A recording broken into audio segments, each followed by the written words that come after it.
Hello 9th class बच्चों में John ma'am बोल रही हूँ, आपकी ज्योग्राफी की मैम। और एक बार फिर से मैं आप सभी 9th क्लास के बच्चों का सोशल साइंस की क्लास में स्वागत करती हूँ बच्चों। तो पिछले दिनों हम लोगों ने ज्योग्राफी का जो फोर्थ लेसन पढ़ रहे थे, है ना, जलवायु, उसका आज हम लोग चौथा यानी लास्ट पार्ट पढ़ेंगे, पार्ट 4। ठीक है, आज आपका ये लेसन ख़त्म हो जाएगा बच्चों। तो पिछले दिनों हम लोगों ने जो पढ़ा था मानसून का आगमन एवं वापसी, जिसमें हम लोगों ने अरब सागर की शाखा, बंगाल की खाड़ी की शाखा, इसके बारे में पढ़ा था। और ऋतुएं में हम लोगों ने शीत ऋतु और ग्रीष्म ऋतु के बारे में पढ़ लिया था। तो आज हम लोग वर्षा ऋतु से शुरू करेंगे, क्योंकि हम लोग को यहीं से पढ़ना था। ठीक है, तो वर्षा ऋतु या मानसून का आगमन, ठीक है, ये कब होता है भारत में, इसकी शुरुआत कब होती है वर्षा ऋतु? तो आपको पता ही होगा कि बारिश हमारे यहाँ भारत में जून के महीने में क्या होती है, प्रारंभ हो जाती है ना। तो जून के प्रारंभ में जो हमारा, क्यों जून के महीने में प्रारंभ शुरू होती है बारिश का मौसम, तो उसका कारण है बच्चों, क्योंकि जो हमारा उत्तरी मैदान जो हमारा गंगा का मैदान है ना, गंगा, यमुना, सतलज, है ना, इनमें का जो मैदानी भाग है, यहाँ पर निम्न वायु दाब हो जाता है। वायु दाब क्या हो जाता है, कम हो जाता है। ठीक है, और निम्न वायु दाब का जो ये क्षेत्र होता है वो काफ़ी जून के महीने में बहुत ज़्यादा क्या हो जाता है, तीव्र का मतलब बहुत ज़्यादा मजबूत हो जाता है, स्ट्रॉन्ग हो जाता है। और ये निम्न वायु दाब का जो केंद्र मैदानी भागों में बनता है, यानी जो हमारा उत्तर का मैदान है जिसको हम गंगा का मैदान कहते हैं, यानी अगर हम मैप में देखें तो ये वाला भाग है ना, तो यहाँ क्या बन जाता है बच्चों, निम्न वायु दाब का केंद्र बन जाता है, यानी कम वायु दाब का केंद्र। अब ये निम्न वायु दाब का केंद्र जो है वो किसको आकर्षित करता है, हवाओं को, उन हवाओं को जो समुद्र की ओर, है ना, से चलती हैं हिंद महासागर पर। कौन सी हवाएं हैं ये बच्चों, ये हैं हमारी व्यापारिक पवनें जो दक्षिणी गोलार्ध में चलती है ना।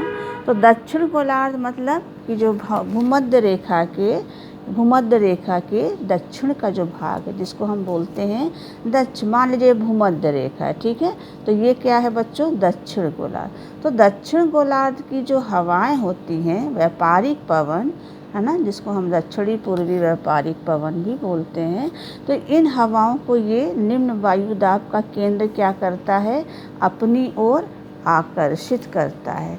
यानी जो हमारी दक्षिणी पूर्वी व्यापारिक पवनें हैं दक्षिणी गोलार्ध की, वो इस निम्न वायु दाब केंद्र की ओर क्या होने लगती हैं, जून के महीने में चलने लगती हैं। आकर्षित होने का मतलब चलने लगती हैं।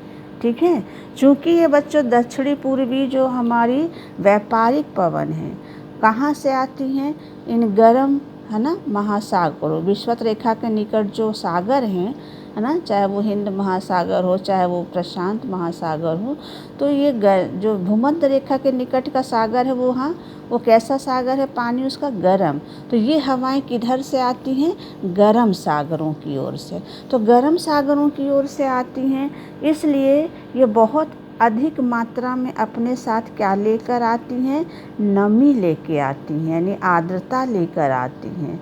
ठीक है, और चूँकि आर्द्रता नमी लेकर आती हैं, और इसीलिए इनसे भारत में क्या होने लगती है, जब ये भारत में पहुंचती हैं तो इनसे भारत में क्या होती है, वर्षा। ये बहुत तेज़ी से चलने वाली व्यापारिक हवाएं हैं बच्चों, जिनकी गति जो है वो 30 किलोमीटर प्रति घंटा जो है औसत होती है, यानी इनकी जो स्पीड है चलने की वो 30 किलोमीटर प्रति घंटा है। वर्षा ऋतु में जो हमारा जो व्यापारिक दक्षिणी गोलार्ध से जो व्यापारिक पवन आती हैं, जिसको हम दक्षिणी पूर्वी व्यापारिक पवन हैं, है ना। जब ये भारत में पहुंचती हैं तो इनको दक्षिणी पश्चिमी मानसून के नाम से जाना जाता है। दक्षिणी गोलार्ध में ये जानी जाती हैं दक्षिणी पूर्वी व्यापारिक पवन। लेकिन जब ये हिंद महासागर, है ना, विषुवत रेखा को पार करके जब ये भारत में पहुंचती हैं तब इनको बोला जाता है दक्षिणी पश्चिमी मानसून बोलते हैं। तो जब दक्षिणी पश्चिमी मानसून का भारत में प्रवाह होता है, यानी जब ये इनका प्रभाव होता है, तो भारत का जो मौसम है वो पूरी तरह से क्या हो जाता है बच्चों, बदल जाता है ना। क्या हो जाता है, बदल जाता है। बदलने का मतलब ये हवाएं क्या करने लगती हैं, भारत में वर्षा करने लगती हैं। तो जो दक्षिणी पश्चिमी मानसून भारत में सबसे पहले प्रवेश करता है वो इस तट पर पहुंचता है ना, इस पश्चिमी तट पर, भारत के इस पश्चिमी तट पर पहुंचता है।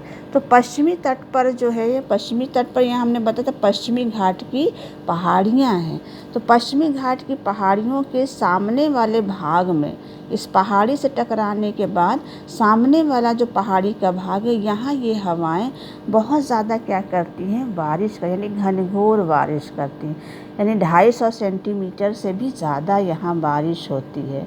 यानी पवनों के, हवाओं के सामने का जो भाग है जिसको हम बोलते हैं पवन मुखी ढाल। मान लीजिए ये है आपका पश्चिमी घाट की पहाड़ी, तो इस पश्चिमी घाट की पहाड़ी का ये सामने वाला भाग है जो हवाओं के क्या है, ठीक सामने है, इसलिए इसको बोलते हैं पवन मुखी ढाल। तो पवन मुखी ढाल पर ये हवाएं क्या करती हैं, 250 सेंटीमीटर से भी ज़्यादा वर्षा करती हैं। लेकिन जब इस पश्चिमी घाट की पहाड़ी को पार करके ये हवाएं क्या होती हैं, दूसरी तरफ पहुंचती हैं, तो इस भाग में इनसे क्या होती है, कम वर्षा होती है। यानी इस पहाड़ी को पार करके जब दूसरी साइड हवाएं जाती हैं तो इनसे कम वर्षा होती है। तो इसीलिए इस कम वर्षा वाले भाग को क्या बोलते हैं बच्चों, वृष्टि छाया प्रदेश कहते हैं। जैसे मैंने इस चित्र में भी दिखाया है, वृष्टि छाया प्रदेश वो होता है बच्चों, किसी पहाड़ी का वो भाग जो समुद्र से आने वाली जो नमी युक्त हवाएं होती हैं उनके सामने पड़ता है। तो सामने वाला भाग जो है वो ज़्यादा बारिश प्राप्त करता है। लेकिन जब हवाएं इसी पहाड़ी को पार करके दूसरे साइड जाती हैं तो यहाँ वर्षा क्या होती है, सामने वाली ढाल की तुलना में जो विमुख ढाल है, विपरीत ढाल है, वहाँ वर्षा कम होती है। इसलिए इस वाले ढाल वाले भाग को क्या बोला जाता है, वृष्टि छाया प्रदेश। तो जो भारत का ये पश्चिमी घाट है ना, पश्चिमी घाट का जो सामने वाला भाग है वो ज़्यादा वर्षा प्राप्त करता है और जो पीछे वाला भाग है वो कम वर्षा प्राप्त करता है, इसलिए इसको वृष्टि छाया प्रदेश कहते हैं। आगे चलते हैं बच्चों। वर्षा ऋतु में अधिकतर वर्षा जो है ना, वो भारत का जो उत्तरी पूर्वी भाग है जहाँ मेघालय राज्य है वहाँ सबसे ज़्यादा वर्षा होती है। यानी वर्षा ऋतु में भारत का जो ये उत्तरी पूर्वी भाग है ये ज़्यादा वर्षा प्राप्त करता है, क्योंकि बंगाल की खाड़ी के मानसून सीधे यहाँ पहुँचते हैं। और जब ये मेघालय में पहुँचती, मैंने कलर कर दिया, मेघालय में पहुँचते हैं तो यहाँ गारो, खासी और जैंतिया की पहाड़ियाँ हैं। तो हवाएं इन पहाड़ियों से क्या हो जाती है, घिर जाती हैं और उनसे टकरा कर यहाँ क्या करने लगती हैं, मूसलाधार वर्षा करती हैं। तो इसीलिए जो मेघालय राज्य है वहाँ मौसिनराम जगह है जहाँ वर्ल्ड में सबसे ज़्यादा वर्षा होती है। पहले चेरापूंजी में होती थी, जो मेघालय में चेरापूंजी भी है, लेकिन चेरापूंजी के पास एक और जगह है मौसिनराम जहाँ वर्तमान में दुनिया में सबसे ज़्यादा बारिश क्या होती है। तो जो हमारा बंगाल की खाड़ी का मानसून, जो वर्षा ऋतु में मानसून आता है, उससे सबसे ज़्यादा बारिश जो है वो इस भारत के इस उत्तरी पूर्वी राज्य में होती है ना, जहाँ मेघालय में मौसिनराम में सबसे ज़्यादा बारिश रिकॉर्ड की जाती है। आगे चलते हैं बच्चों। जो वर्षा ऋतु में दक्षिणी पश्चिमी मानसून है, ये मानसून उत्तरी पूर्वी राज्यों में बारिश करने के बाद, है ना, यहाँ बारिश करने के बाद जब ये मानसून क्या होता है, गंगा के मैदान की ओर मुड़ता है ना, तो पूरब से पश्चिम जाने पर, है ना, पूरब से पश्चिम जाने पर वर्षा की मात्रा क्या होने लगती है, घटने लगती है। यानी जैसे जैसे हम मेघालय से बंगाल, बिहार, यूपी, है ना, होते हुए दिल्ली, पंजाब, हरियाणा होते राजस्थान जाएंगे तो वर्षा की मात्रा क्या होती जाती है, कम होती जाती है ना। तो जो गंगा के घाट पश्चिम से पूरब की ओर वर्षा की मात्रा क्यों कम होती जाती है, क्योंकि हवाओं की नमी क्या होने लगती है, आर्द्रता उनकी क्या होने लगती है, कम होने लगती है। इसलिए राजस्थान और गुजरात में जो है वो क्या होती है बच्चों, कम वर्षा होती है ना। जो हमारा दक्षिणी पश्चिमी मानसून है इससे राजस्थान और गुजरात में कम वर्षा होती है। हमारे भारत के मानसून की एक और विशेषता है, वो ये है कि मानसून विराम या वर्षा में विराम, है ना। मानसून विराम या वर्षा विराम क्या है, ये हम लोग को भी मालूम होना चाहिए कि किसको बोलते हैं मानसून विराम। आपने देखा होगा बच्चों कि कई दिनों जब वर्षा का समय होता है तो कुछ दिन तक तो लगातार बारिश होती है, ठीक है। फिर बीच में कुछ समय ऐसा आता है जब बिल्कुल पानी वर्षा नहीं होती है। तो जो ये वर्षा रहित अंतराल होता है मानसून के बीच में, इसी को बोला जाता है मानसून विराम या वर्षा में विराम, है ना। तो वर्षा में विराम या मानसून में विराम जब एक वर्षा ऋतु में यानी मानसून सीज़न में जब कई दिनों तक बारिश होने के बाद बीच में काफ़ी दिनों तक मानसून क्या हो जाए, बारिश नहीं होती है, तो उस वर्षा रहित अंतराल को यानी समय को ही क्या बोला जाता है, मानसून विराम या वर्षा विराम के रूप में जाना जाता है। ऐसा इसलिए होता है, क्यों नहीं होती है बीच में कभी कभी बारिश, तो उसका कारण होता है बच्चों जो हमारा मानसूनी गर्त है, यानी जो हमारा ये निम्न वायु दाब का केंद्र है, ये खसकता है कभी उत्तर कभी दक्षिण की ओर, है ना। तो इसके खसकने से ही बीच में क्या हो जाता है, बारिश बीच में कुछ समय के लिए क्या हो जाती है, रुक जाती, नहीं होती है ना। अब आता है उसके बाद जो दूसरी विशेषता एक और है हमारे देश के मानसून की या दक्षिणी पश्चिमी मानसून की, वो ये है कि जो हमारा हिमालय का पर्वतीय क्षेत्र है ना, वहाँ जो जल ग्रहण क्षेत्र है, विशेषकर वहाँ की नदियों जो हैं वर्षा ऋतु में बहुत ज़्यादा क्या कर लेती हैं, भारी बारिशों के कारण वो नदियाँ जो हैं वो जल से क्या हो जाती हैं, इतनी ज़्यादा भर जाती हैं, ओवरफ्लो होने लगती हैं कि उनसे मैदानी क्षेत्रों में क्या आने लगती हैं बच्चों, बाढ़ आने लगती हैं। और ये बाढ़ जो है वो मैदानी क्षेत्रों में काफ़ी विनाशकारी होती हैं, जिनके कारण बहुत जान और माल का क्या होता है, नुकसान होता है। तो वर्षा के समय, वर्षा के पीरियड में जो हमारा हिमालय के पर्वतीय क्षेत्र है ना के जो जल ग्रहण क्षेत्र हैं, वो मानसून सीजन में भारी बारिश के कारण जो नदियाँ होती वो इतनी ओवरफ्लो होने लगती हैं, उनका जल इतना ज़्यादा वो भर जाता है कि वो उनका पानी जो है उससे मैदानी भागों में क्या आ जाती है बच्चों, बाढ़ आ जाती है। और ये बाढ़ बहुत ज़्यादा नुकसानदायक होती ना, जिससे जान और माल की क्या होती, भारी क्षति। एक और विशेषता हमारे दक्षिणी पश्चिमी मानसून की वो ये है कि मानसून जो है वो अपनी अनिश्चितता के लिए जाना जाता है। अनिश्चितता के मतलब निश्चित नहीं है उसका समय, है ना। कभी समय से आता है, कभी देर से आता है, कहीं ज़्यादा बारिश होती तो कहीं कम बारिश, कहीं बाढ़ आ जाती है तो दूसरे भाग में सूखा पड़ता है। तो ये मानसून की हमारी क्या है, एक और विशेषता है बच्चों ना, कि अनिश्चित है, समय से कभी नहीं होती बारिश, है ना।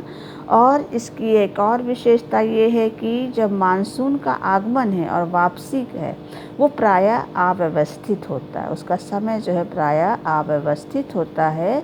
और इसलिए कभी कभी देश के जो किसान हैं उनकी जो कृषि कार्य हैं वो भी क्या हो जाती हैं, अव्यवस्थित हो जाती हैं, क्योंकि भारत का जो किसान है वो ज़्यादातर मानसून पर क्या होता है, निर्भर रहता है। तो अगर मानसून अव्यवस्थित होता है तो भारत के जो किसान हैं उनकी कृषि भी क्या हो जाती है, अव्यवस्थित हो जाती है।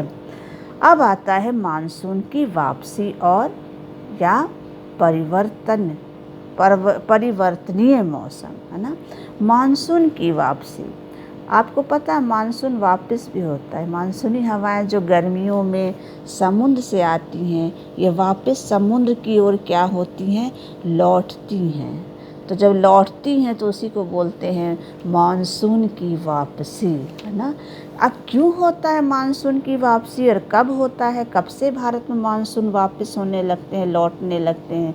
तो अक्टूबर और नवंबर के महीने में, है ना, मानसून क्या होने लगते हैं, वो वापस लौटने लगते हैं। क्यों ऐसा होता है? क्योंकि सूरज जो है वो, आपको पता ही होता है कि सूरज की स्थिति क्या होती है, बदलती रहती है। कभी उत्तरायण होता है, कभी दक्षिणायन होता है। तो जब सूरज अक्टूबर और नवंबर में दक्षिण की ओर होता है ना, उसकी स्थिति दक्षिण की ओर जैसे जैसे होने लगती है, दक्षिण मतलब मकर रेखा की ओर, तो जो यहाँ पर निम्न वायु दाब का केंद्र है जो गर्मी में था, जैसे जैसे अक्टूबर नवंबर में क्या होने लगता है, सूर्य की स्थिति बदलने लगती, यानी कर्क रेखा से वो मकर की रेखा की ओर जाने लगता है।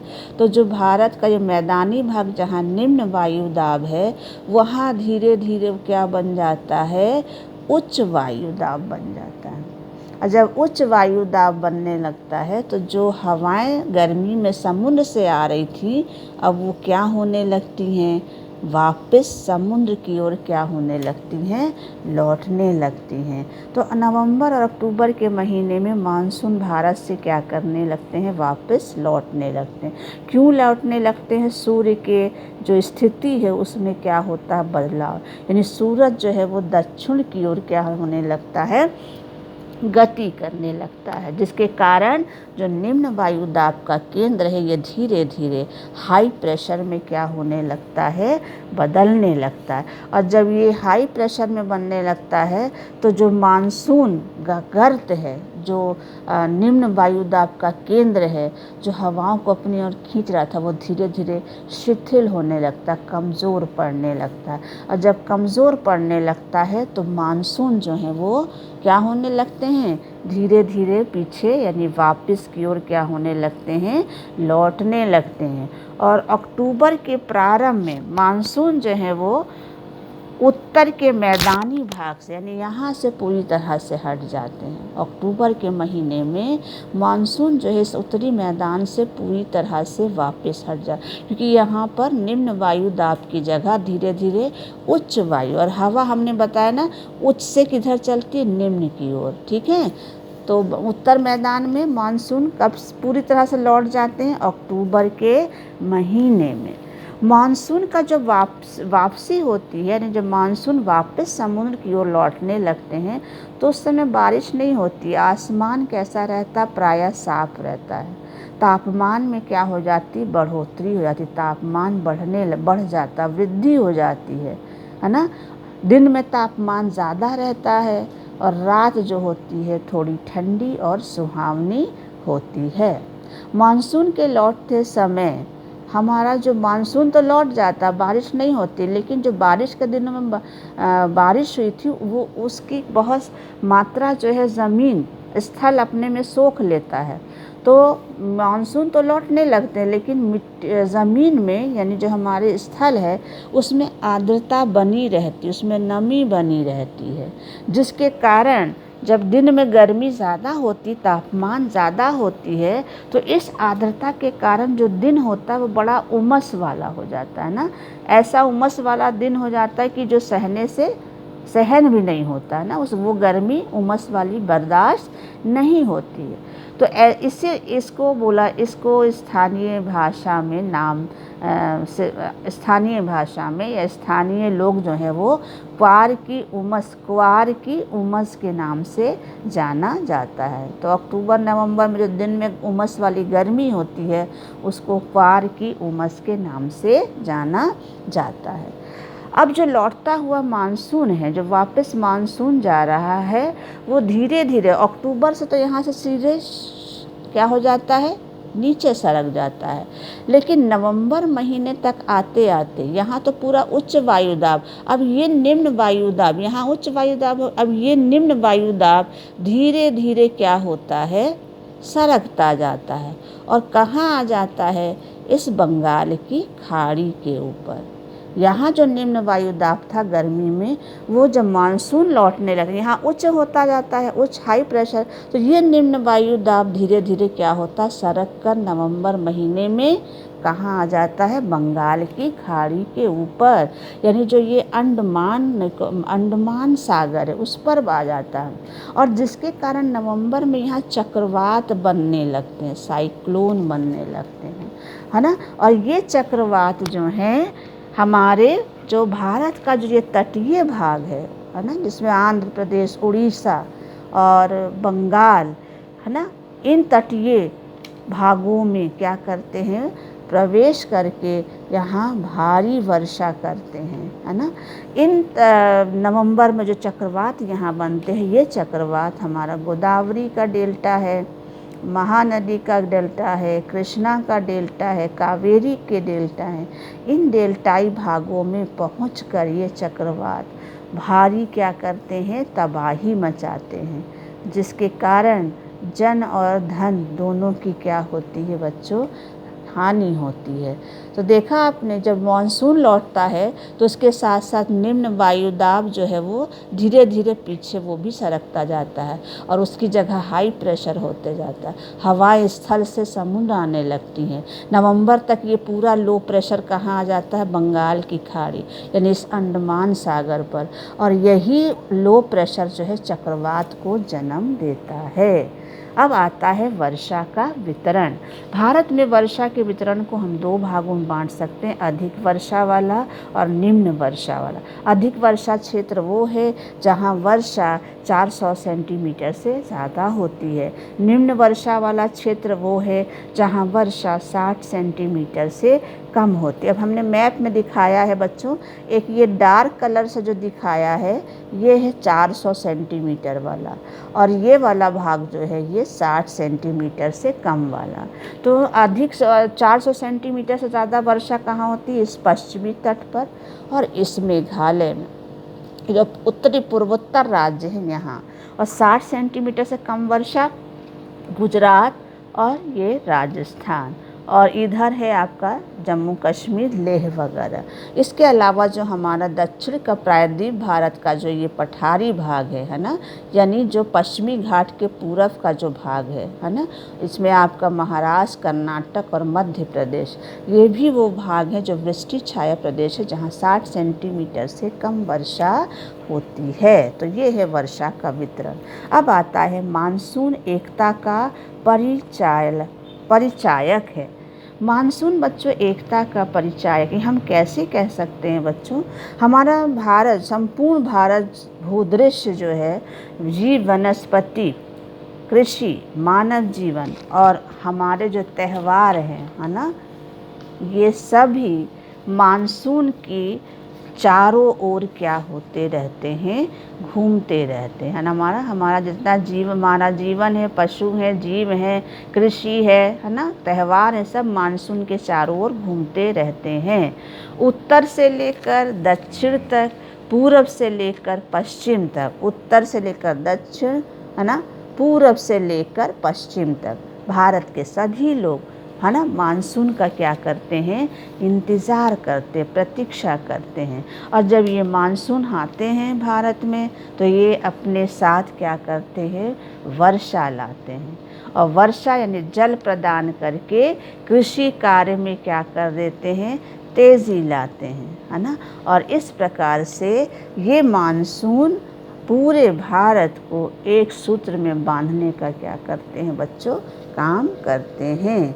तो मानसून क्या है बच्चों, एकता के क्या हैं, परिचायक है। इसीलिए मानसून क्या है, एकता के परिचायक हैं, क्योंकि हमारा जीवन, हमारी वनस्पति, हमारे जीव, हमारा कृषि, हमारे त्यौहार सब इसी मानसून के चारों ओर क्या रहते हैं, घूमते रहते हैं।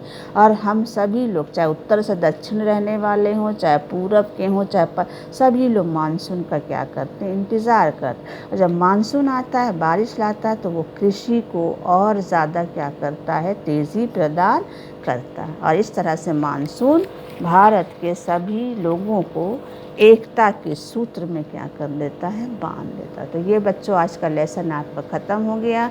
अगर आपको कुछ समझ में ना आया हो तो मुझसे बाद में पूछ लीजिएगा, ठीक है। थैंक यू बच्चों।